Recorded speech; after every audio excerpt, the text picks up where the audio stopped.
राज्य सरकारनं कर्जमाफीची घोषणा केली असली तरी त्या संदर्भातला शासन निर्णय म्हणजेच जी आर अद्याप प्रसिद्ध झालेला नाहीये. त्यामुळे शेतकऱ्यांमध्ये संभ्रमाचं वातावरण आहे. जी आर निघाला नसल्यामुळे प्रत्यक्षात कर्जमाफी झालेली नाही अशी भावना जनतेत निर्माण झाली आहे. त्यामुळे येत्या 10 ते 15 दिवसात जी आर काढावा अशी अपेक्षा शिवसेनेचे नेते बच्चू कडू यांनी केली आहे. नागपुरात माध्यमांशी बोलताना बच्चू कडू नेमकं काय म्हणाले ते पहा. पहिली नागपूरमध्ये बैठक होत आहे. शिवसैनिक देखील आहे आणि प्रहार संघटनेचे कार्यकर्ते देखील आहे. कशा संदर्भात बैठक आहे? खरं तर पहिले आत्ता आम्ही प्रहार संघटनेची बैठक बोलावलेली आहे. त्यामध्ये या विभागातली जी प्रहार संघटना आहे त्याच्यामध्ये किती लोक प्रहार एक सामाजिक संघटना म्हणून काम करणार आणि किती लोक शिवसेना म्हणून राजकारणात काम करेल, या सगळ्या संदर्भात आपण चर्चा करतो आहे. अनायसे योगायोगानं छत्रपती शिवाजी महाराजांचा चित्रपट आहे, तो एकत्रित आम्ही पाहणार आहोत. आणि यासोबतच एक शेतकरी संवाद यात्रा भविष्यात या मे महिन्यात काढायची आहे. शेतकऱ्याच्या संवादासोबत एक कुठला विषय घेऊन येत्या काळात शिवसेना पक्षाचं काय धोरण असलं पाहिजे शेतकऱ्याच्या संदर्भात, दिव्यांग आणि मजुरांच्या संदर्भात आणि प्रकल्पग्रस्त, या सगळ्या विषयासंदर्भात एक संवाद यात्रा काही मंत्री घेऊन, कधी काळी शिंदेसाहेबांना घेऊन एक विचार आम्ही करतो आहे. तो कळाव का नाही कळाव त्याच्यावर चिंतन मंथन आम्ही करतो आहे. शिवसेनेचं शेतकऱ्यांबद्दलचं धोरण आहेच, पण बदलत्या काळामध्ये आपण महाराष्ट्रात जर पाहिलं तर विभागानिहाय आपले पिकं पद्धती बदलतात. जसं कोकणात गेलं तर आंबा आहे, द्राक्ष, तिथे काजू आहे किंवा मत्स्य उत्पादक शेतकरी आहे. नाशिकच्या पट्ट्यामध्ये कांदा उत्पादक शेतकरी, द्राक्ष उत्पादक, असा विभागवाईज जो बदललेला आहे त्यानुसार विभागावाईज काही धोरण करता येतं का शेतकऱ्यासाठी, त्या संदर्भात काही नवीन उपाययोजना करता येते का, आणि मजुराच्या संदर्भात सुद्धा, या सगळ्या विषयावर एक संवाद यात्रा आमची 3 ते 4 दिवसाची राहणार आहे. त्या काळाची का नाही काळाची, कारण शिवसेनेचा आमचा चेहरा हा शेतकऱ्याचा, मजुरांचा, वंचित घटकांचा, दिव्यांगांचा राहील. त्या संदर्भात कसे पावलं टाकता येईल, ही सगळी ताकद शेतकऱ्याच्या पाठीशी कशी उभी करता येईल हे पाहू. प्रहार संघटनेचे कार्यकर्ते, तुम्ही असं म्हटलं की ज्यांना शिवसेनेत काम करायचं ते शिवसेनेत काम करेल, ज्यांना प्रहार संघटनेत काम करायचं आहे ते प्रहार संघटनेत काम करेल.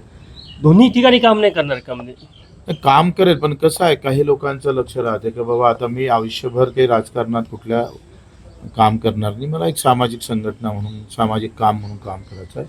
त्यांना शिवसेनेने ताकद द्यावी. शिवसेना त्याला सामाजिक कामात कसं ताकद देता येईल, कारण 2 वेगळे प्रवाह आहे. लक्षात घ्या का काही कार्यकर्ते असं असतात ते आयुष्यात कधीच उभे राहत नाही, पण त्याला सामाजिक कामात गोडी असतं, तर त्याला तिथे ताकद कशी देता येईल. आणि ज्याला सामाजिक संघटनांनी राजकारणच करायचं आहे तर त्याला शिवसेनेला कशी ताकद देता येईल. आपली लक्ष आखरी असं आहे का राजकारणात आम्हाला शिवसेनेशिवाय दुसरा पर्याय नाही, आम्ही कुठलाही दुसरा विचार करू शकत नाही. पण सामाजिक संघटनेच्या माध्यमातून कशा पद्धतीनं आपल्याला अधिक ताकद बळ भेटेल तो पण आपण विचार करू. शिवसेनेत प्रवेश करण्याआधी काही अटी शर्ती ठरल्या होत्या का? त्यात ही अट होती का? नाही, अशा काही अटी शर्तीचा विषय नाही. म्हणजे ह्या असं करावं लागेल आणि तसं करावं असं काही. त्यामुळे आणि आम्हाला काय 20-25 वर्षापासून फार अटी शर्तीत राहण्याचा.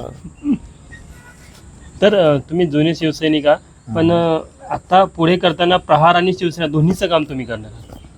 ते पाहू. आता त्याच्या सगळ्या बैठकी घेतो आहे. एक विभागाची बैठक, आता 9 तारखेला पुन्हा अमरावती विभागाची बैठक आहे, मग मराठवाडा विभागाची आहे, मग पश्चिम महाराष्ट्राची, कोकण विभागाची, मुंबईची, याच्या बैठकी करून त्यातून काय सूर निघतं आणि कसं सोयीचं होईल. कसं आहे, आखरी आम्हाला शिवसेना राजकारणात मजबूत करायची आहे.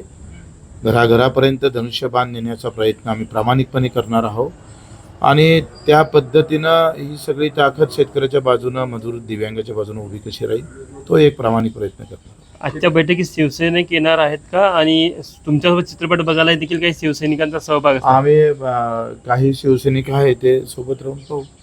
आता आम्ही शिवसैनिकच आहे ना. म्हणजे यात्रा काढताय तर शेतकऱ्यांचे कुठले विषय पुढच्या काळात अजेंड्यावर असणार आहे? कारण आता तुम्ही सत्तेमध्ये आता प्रश्न सोडवणं सोपीच आहे. खरं तर प्रोत्साहन निधी आहे, कर्ज माफीमधला जो महत्त्वाचा गुंता राहिलेला आहे का, प्रोत्साहन निधी जो 50,000 दिलेला आहे तो फार कमी दिला गेला. आणि त्यामध्ये मला असं वाटतं का प्रोत्साहन निधीमध्ये आम्ही त्यांना म्हटलं का जर मी 1.5 लाखाचं कर्ज माफ भरत असेल रेग्युलर, मी 1 लाखाचं भरत असेल, कोणी 3 लाखाचं भरत, त्या रकमेवर प्रोत्साहन निधी वाढवला पाहिजे. हे मी CM साहेबांशी पण बोललेलो आहे, शिंदे साहेबांशी बोललो. दुसरा आहे हमी भावाचा आणि पेरणी ते कापणीपर्यंत सगळे कामं MRGSमध्ये व्हावं. मजुरासाठी आणि युवकांसाठी एक धोरण नव्यानं करणं फार गरजेचं आहे. आणि दिव्यांगाचे जे रखडलेले प्रश्न आहे म्हणजे मंत्रालय बळकटीकरण, तर ते जिल्हा स्तरावर दिव्यांगाचे अधिकारी कसे येईल. आजही दिव्यांग मंत्रालयाचे अधिकारी खाली जिल्ह्याला नाही, तालुक्याला नाही.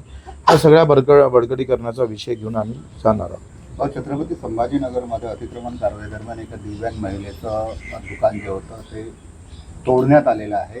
ते आंदोलनही करतायत. ॲक्च्युली ही भूमिका योग्य वाटते? मला असं वाटते का कुठल्या अधिकाऱ्यांना इतकं निर्दयी गरज नव्हती.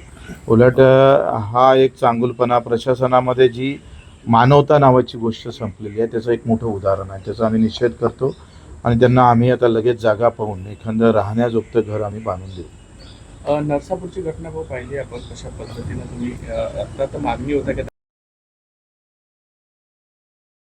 बच्चू कडू म्हणून तुमचा जो स्वभाव आहे किंवा अशा लोकांसोबत काय झालं पाहिजे? कायदा कायद्याच बदलवला पाहिजे. काही कायदे बदलवणं फार गरजेचं आहे. मला असं वाटते का त्याला भर चौकात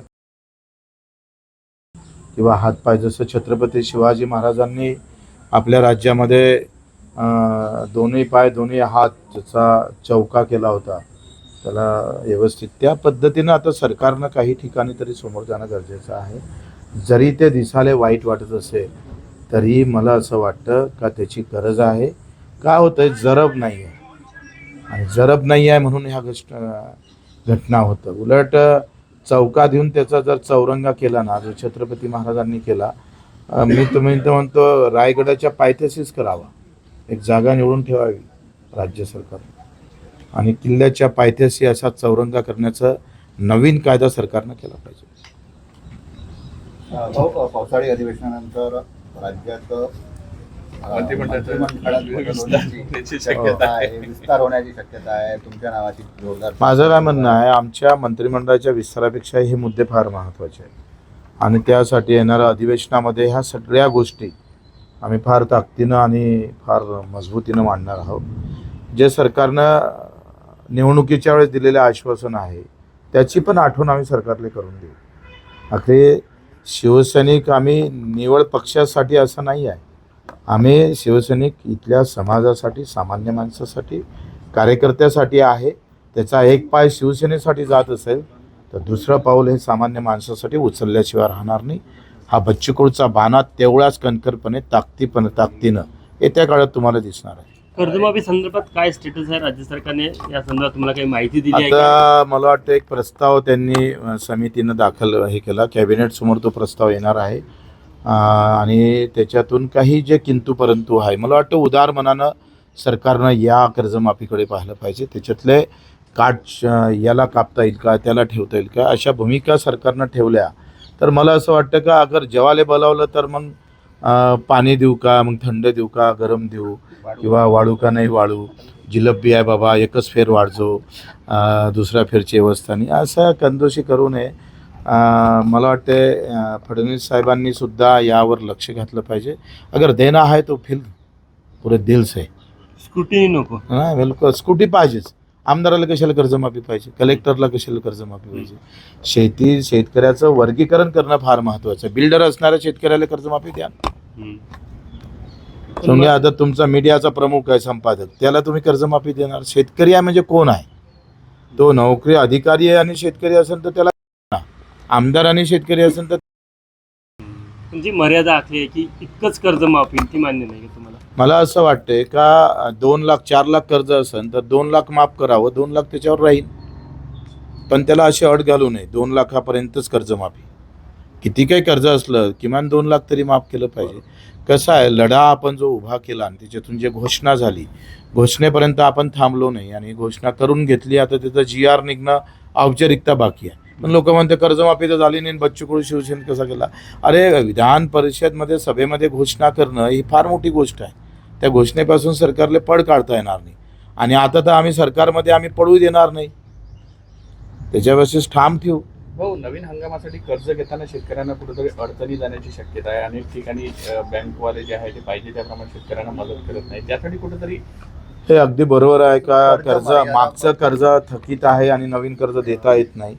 त्या संदर्भात मला वाटतं या 10-15 दिवसात शासन निर्णय निघेल आणि तो शासन निर्णय निघाल्यानंतर जे थकीत कर्जदार आहे, जसं मी माझ्या बँकेचा अध्यक्ष आहे, तर माझ्या बँकेतल्या किमान 70,000 शेतकऱ्यांची कर्जमाफी पूर्ण होईल.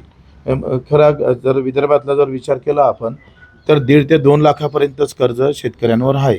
तर ते सगळे माफ होणार आहे. 70,000 लोकांना फायदा माझ्या एकट्या बँकेत होणार आहे.